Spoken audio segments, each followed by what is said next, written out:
और बच्चों, आज मैं फिर आपके लिए क्लास 10 के सर्कल चैप्टर से एक इम्पॉर्टेंट क्वेश्चन लेकर आया हूं, जो ज़्यादातर मैंने देखा हूं कि ये स्टैंडर्ड या बेसिक किसी में भी दे सकते हैं इस क्वेश्चन को, लेकिन बहुत इंपॉर्टेंट क्वेश्चन है और बच्चों को थोड़ा बहुत डाउट भी हो जाता है इस क्वेश्चन में।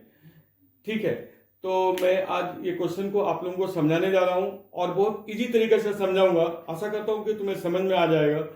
अगर कोई डाउट हुआ तो आप कमेंट बॉक्स में इसे जरूर लिख के भेजिएगा ताकि मैं फिर से आपको समझा सकूं। ओके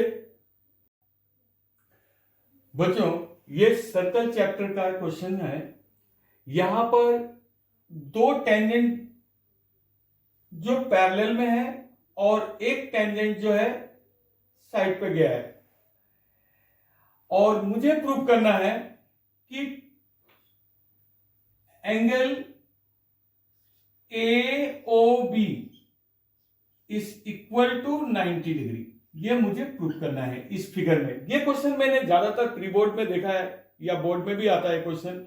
अब बच्चों को पता भी होता है, लेकिन कहीं कहीं पर थोड़ा सा समझने में देरी होने के कारण बच्चों को करने के लिए प्रॉब्लम हो जाता है इसमें। अच्छा, मैं इसको इजी तरीका से समझाने के लिए जा रहा हूं। देखिए, ये जो मेरा फिगर है, यहां पर हमें मालूम है कि कोई लाइन अगर सेंटर से टेंजेंट को टच करता है तो वो 90 डिग्री फॉर्म करता है। ये मेरा 90 डिग्री, यहां पर भी मेरा ये 90 degree.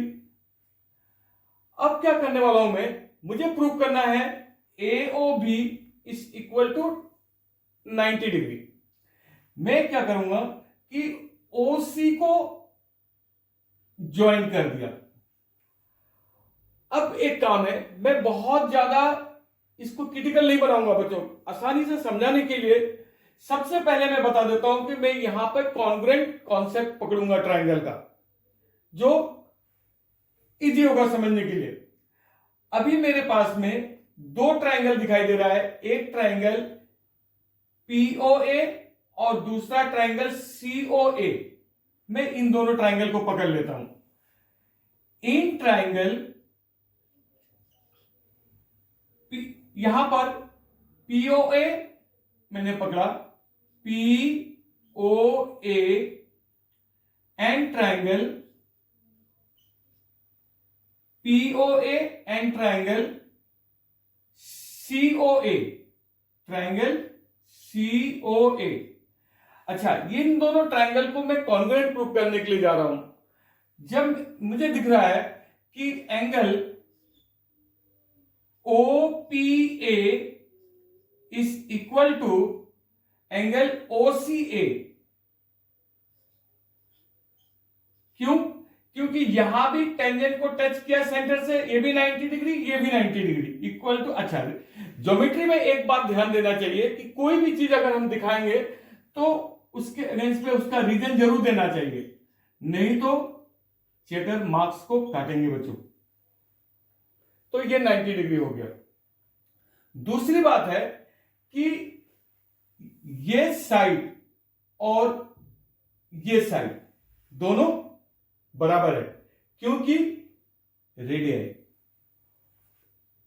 OP is equal to OC क्या है, रेडियस ऑफ द सर्कल। मैं इसका रीजन दे रहा हूं radius, plural form of radius. अच्छा, ये हो गया। अब मुझे किसी भी ट्रायंगल को कॉन्ग्रुएंट प्रूव करने के लिए 3 पॉइंट खोजना होता है। मेरा 2 तो मिल गया।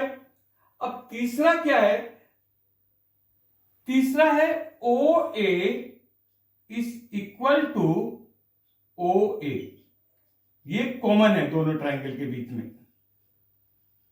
क्या है ये? कॉमन। अब मेरा triangle triangle POA is congruent to triangle COA। ये दोनों ट्रायंगल कॉन्ग्रुएंट हो गया। अच्छा, कॉन्ग्रुएंट होने के लिए कोई ना कोई क्राइटेरियन तो जरूर होना चाहिए। तो मैंने देखा कि ये साइड ये एंगल और ये, तो राइट एंगल हाइपोटेन्यूज, मतलब राइट एंगल के अपोजिट में जो साइन है वो हाइपोटेन्यूज है, ओ ए, एंड राइट एंगल हाइपोटेन्यूज और ये साइड ओपी, तो ये ट्राइंगल मेरा कॉन्ग्रुएंट हो गया आरएचएस। बच्चों यहां तक समझ में आ गया होगा, मैं आशा करता हूं। ये ट्राइंगल आरएचएस से कॉन्ग्रुएंट हो गया।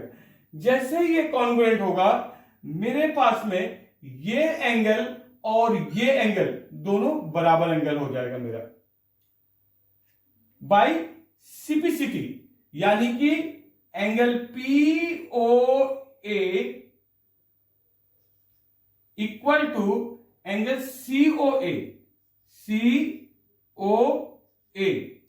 अच्छा, ये दोनों एंगल जब इक्वल हो गया तो चलो मैं इसका एक वैल्यू पकड़ लेता हूं कि ये एंगल और ये एंगल दोनों सेम है। तो मैं इस एंगल का अगर कोई वैल्यू पकड़ने के लिए जाता हूं तो कितना होगा बच्चों? देखो, मैं मान लो यहां पर एंगल 1 पकड़ा हूं, तो ये भी मेरा एंगल 1 हो जाएगा,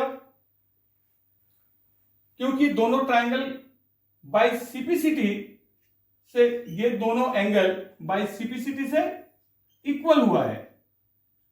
अच्छा, ये साइड तो हो गया। सिमिलरली अगर मैं दूसरे तरफ देखता हूं, सिमिलरली इन ट्राइंगल, अब देखो सिमिलरली इन ट्राइंगल, जैसे मैंने इसको पकड़ा था, किसे? जैसे ओपी है, यहां पर क्या होगा? यहां से O Q B, triangle O Q B and triangle, दूसरा ट्राइंगल क्या पकड़ने वाला हूं मैं? ओसीबी। क्या पकड़ने वाला हूं? Triangle OCB.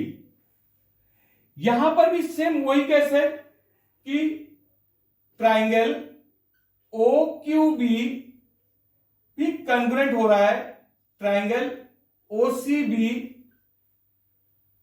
के साथ बाय आरएचएस, क्योंकि सेम रूल्स एंड कंडीशन है। यहां भी 90 डिग्री है, ये दोनों रेडियाई हो गया, ये कॉमन हाइपोटेन्यूज, तो आरएचएस से ये दोनों ट्राइंगल कॉन्ग्रुएंट हो गया। जैसे ये कॉन्ग्रुएंट हुआ, मैं इसे एंगल QOB, ये एंगल लिया, QOB is equal to angle COB, angle COB मैंने पकड़ लिया। QOB is equal to angle COB by CPCT. देखो बच्चों, अगर ये दोनों ट्राइंगल इक्वल हो गया बाय सीपीसीटी से, यानी कि ये एंगल, और इसको मैं 2 दे देता हूं, इसको 3 दे देता हूं, सॉरी यहां पर 2 होगा तो ये भी 2 होगा। कितना होगा बच्चों? 2, क्योंकि दोनों एंगल बराबर है। अब मुझे प्रूव करना था कि angle AOB is equal to 90 degree. अब मैं बिल्कुल अपने प्रूफ के सामने आ गया हूं, आप ध्यान देंगे इसको। मालूम है कि कोई स्ट्रेट एंगल जो है ये 180 डिग्री का होता है, पता है बच्चों को? अच्छा, इसको मैं कितने भी पार्ट में डिवाइड कर दूं, जितने भी पार्ट में डिवाइड कर दूं, अगर मैं सारा का वैल्यू मुझे मालूम है तो मैं प्लस करने के लिए जाऊंगा तो ये 180 ही होगा। कंफर्म बात? अच्छा, अब ध्यान दो बच्चों, मैं अब प्रूव करने के लिए जा रहा हूं कि एंगल, ये जो एंगल है, angle POC, angle POC, angle POC plus angle POC plus angle QOC is equal to 180 degree. क्यों? एक लीनियर पेयर बनाया। क्या है ये? लीनियर पेयर, जिसको मैं शॉर्ट फॉर्म में एल डॉट पी लिख देता हूं, ये लीनियर पेयर हो गया। अब मेरा जो पीओसी है वो क्या मिला, इधर भी एंगल 1 इधर भी एंगल 1, यानी कि एंगल 1 प्लस एंगल 1, फिर यहां पर plus angle QOC angle 2 plus angle 2 is equal to 180 degree. Now angle 1 plus angle 1 is twice angle 1 plus ये क्या हुआ, ये twice angle 2 is equal to 180 degree. अगर मैं यहां से 2 कॉमन लेता हूं बच्चों, तो क्या बचा, angle 1 plus angle 2 is equal to 180। अब ध्यान देना है कि ये जो एंगल 1 प्लस एंगल 2 ये किस एंगल को दिखाया है, एंगल AOB। देखो यहां पर एंगल 1 है, यहां पर एंगल 2 है। अगर मैं ये दोनों को प्लस करता हूं तो क्या बनता है मेरा, ट्वाइस एंगल AOB हो गया, इस इक्वल टू 180 डिग्री। अब तो बहुत बच्चों को समझ में भी आ गया होगा कि अब आंसर निकलने वाला है। Angle AOB is equal to 180 divided by 2, cancel करने से ये हो गया 90। तो angle AOB is equal to 90 degree, ये मैंने प्रूव कर दिया। मैं फिर से बताना चाहता हूं कि जो टेंजेंट वाला सर्कल का जो चैप्टर है टेंजेंट का, इसका ये एक बहुत इंपॉर्टेंट क्वेश्चन है। मैंने ज्यादातर देखा हूं सैंपल पेपर में, और भी बोर्ड एग्जाम का या प्री बोर्ड के पेपर में देखता हूं मैं, ये क्वेश्चन आता है और बच्चे इसको करने के लिए जाते हैं, तो अलग अलग कॉन्सेप्ट में करने के लिए जाने से ये कहीं पर उनको थोड़ा सा प्रॉब्लम आता है और मार्क्स कुछ डिडक्ट हो जाता है। लेकिन अगर हम इस मेथड में जाएंगे, ये दोनों ट्रायंगल को कॉन्ग्रुएंट प्रूव करेंगे, उसके बाद ये दोनों ट्रायंगल को कॉन्ग्रुएंट प्रूव करेंगे, उसके बाद बाय सिपिसिटी ये दो एंगल इक्वल हो जाएगा और बाय सिपिसिटी ये दोनों एंगल इक्वल हो जाएगा, जो मैंने यहां पर दिखाया था। उसके बाद जब मैं एडिंग किया तो angle 1 plus angle 1, angle 2 plus angle 2, क्योंकि ये एक स्ट्रेट एंगल का पार्ट है तो ये 180। फिर मैंने twice angle 1 plus twice angle 2 180। फिर मैंने 2 को कॉमन लिया बाहर, angle 1 plus angle 2 is equal to 180। Now मैंने जब एंगल 1 प्लस एंगल 2 को प्लस करने के लिए गया तो मेरे सामने में एंगल AOB दिखाई दिया। लो मैंने रख दिया उस एंगल AOB को, तो angle AOB is equal to 180 by 2, cancel करने से ये 90 डिग्री आया, जो angle AOB is equal to 90 degree prove. आशा करता हूं बच्चों ये क्वेश्चन अब तुम्हारा, मैं आशा करता हूं बच्चों कि अब ये क्वेश्चन आप लोगों के लिए कोई भी प्रॉब्लम क्रिएट नहीं कर सकता है, क्योंकि ये बिल्कुल इजीली तरीका से अच्छे स्टेप बाय स्टेप मैंने इसको प्रूव किया। यहां पर बस दो बातों को तुम्हें ध्यान देना होगा बच्चों। एक तो दो ट्रायंगल को कॉन्ग्रुएंट प्रूव करना है, यहां भी यहां भी। उसके बाद बाय सिपिसिटी लेके एंगल का डिवीजन कर देंगे हम, तो एंगल 1 एंगल 1, एंगल 2 एंगल 2। अच्छा, जब चारों एंगल को मैंने प्लस किया तो ये 180 ही था, तो उसके बाद बाय द प्रोसेस ये मेरा angle AOB is equal to 180 divided by 290 proved. अच्छा, नेक्स्ट क्लास में सर्कल का ही टेंजेंट से रिलेटेड मैं और भी क्वेश्चंस पुट करने वाला हूं जो इंपॉर्टेंट होगा आपके बोर्ड एग्जाम के लिए। तो आशा करता हूं कि बच्चे आप लोगों को समझ में आ रहा होगा, और मेरे चैनल को सब्सक्राइब करो, और इसी तरह से इंपॉर्टेंट क्वेश्चंस जो एग्जाम से पहले आप लोगों के लिए बहुत मददगार साबित होगा, मैं हर दिन वीडियो में एक एक क्वेश्चन, दो दो क्वेश्चन डालना शुरू करूंगा।